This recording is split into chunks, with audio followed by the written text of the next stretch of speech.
Good morning, children. How are you? I know you will not give the answer to me because I am virtually in front of you. Okay, no problem.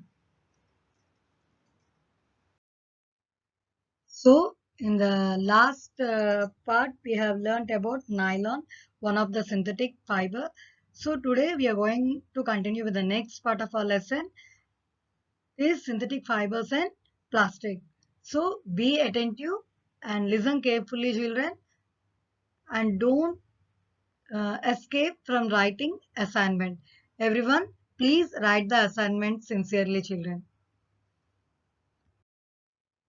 So, children, we are going to learn about rayon. So, before getting into the topic rayon, let us discuss something. One of the natural product, which is silk, which is obtained from silkworms, and this silk fabric is very costly and not even accessible to all the people because as it is costly fabric, and not only that, its production and maintenance of silk clothes are also very difficult and it takes time in processing. But its texture fascinates everyone. So, from many years, scientists attempt to make silk artificially, and their efforts were successful towards the end of 19th century. That artificial silk is nothing but your rayon. So, in today's class, we will learn about the rayon, one of the synthetic fiber. So, let us discuss about rayon, how it has come into existence. French scientist and industrialist Hilaire de Cardonnet, inventor of first artificial textile fiber, artificial silk, and the first commercial production of artificial silk achieved in USA, that too in 1911. But this fiber was named as rayon only in 1924. Not only that, the first rayon factory in India was established in Kerala in 1946. Children, these are the industries of rayon production. One is Grasim Industries, the other one is Kesoram Rayon Factory, so which are established in India. So we have to understand how rayon is prepared or how rayon is made. So the source material for rayon is cellulose. Cellulose mean it is a wood pulp. So it is the only synthetic fiber which is obtained from plant cellulose. So that is why it is called a cellulose fiber also. The cellulose that was collected from wood or a bamboo pulp is treated with several chemicals. Already I told we have to treat with chemicals. The chemicals like sodium hydroxide is added and then carbon disulfate to the cellulose. The cellulose dissolves in the chemicals which are added to it and it turns into a syrup called viscose. The viscose is nothing but the solution of wood pulp which is turned into a fabric. The fabric here is rayon. This viscose is forced through a spinneret. Already we have discussed about the spinneret into a solution of sulfuric acid which gives us silk-like threads. So these threads are cleaned with soap and dried. The new fiber in this way we obtained is called a rayon. And some kind of rayons also can be made from short cotton fibers left on cotton seeds after ginning. In this way also we can prepare the rayon. Not only that, rayon is a cheaper than silk and can be woven like a silk fiber. It can be dyed in a wide variety of colors. So, not only that, we'll discuss about the properties like it absorbs sweat. Rayon cloths are therefore preferred over synthetic fibers in summer. Along with it, it is shiny and lustrous and it resembles like silk in appearance. So coming to the uses of rayon, rayon is used for making ties. Rayon is used for making shirts also.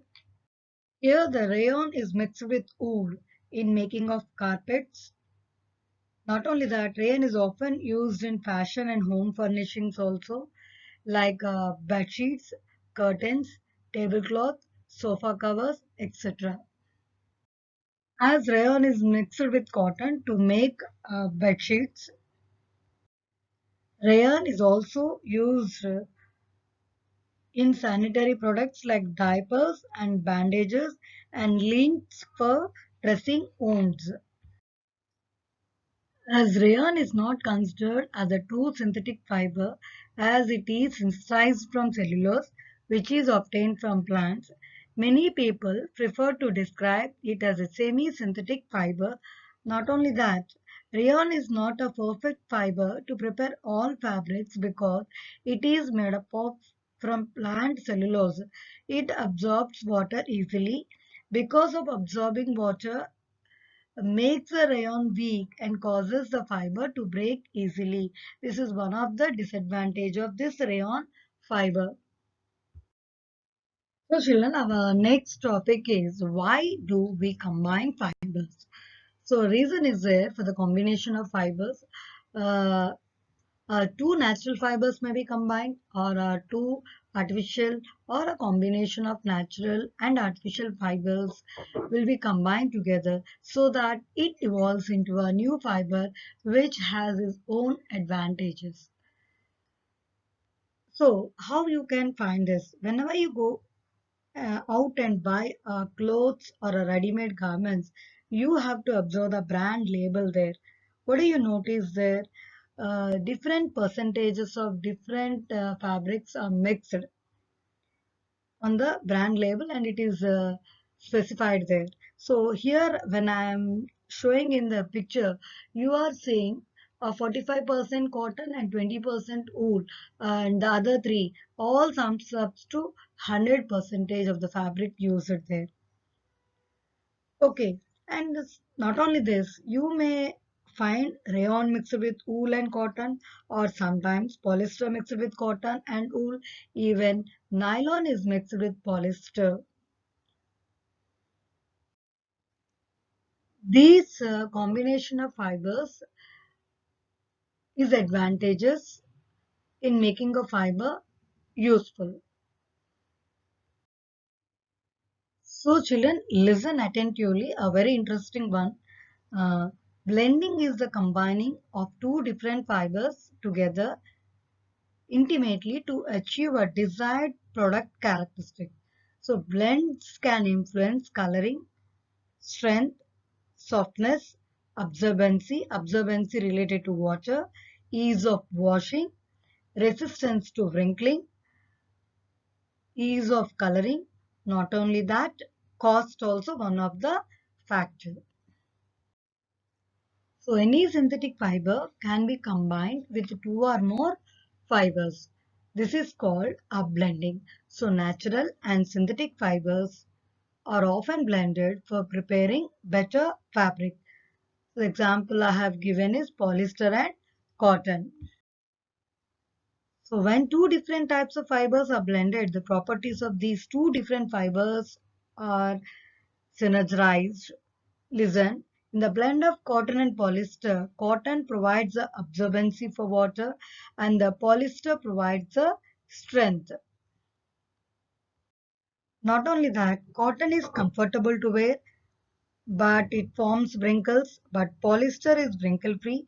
So therefore, when these two are combined, the end result of a new fabric, a combination of polyester and cotton, comfortable and wrinkle free fabric.